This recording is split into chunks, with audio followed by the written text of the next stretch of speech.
वालेकुम गाइड, मेरी video subscribe like share करो चैनल। इसमें आपको मुर्ग की हर बीमारी हर चीज़ का पता चलेगा। ये देखे छोटा फैंसी मुर्ग ने बड़े मुर्ग पे हमला कर दिया।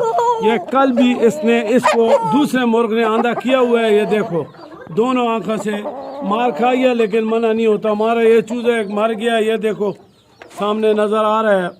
और ये खाने खा रहे हैं। देखो कबूतर जो मुर्ग है, ये एक ने चूजे दिए हुए हैं बहुत खूबसूरत माशाल्लाह।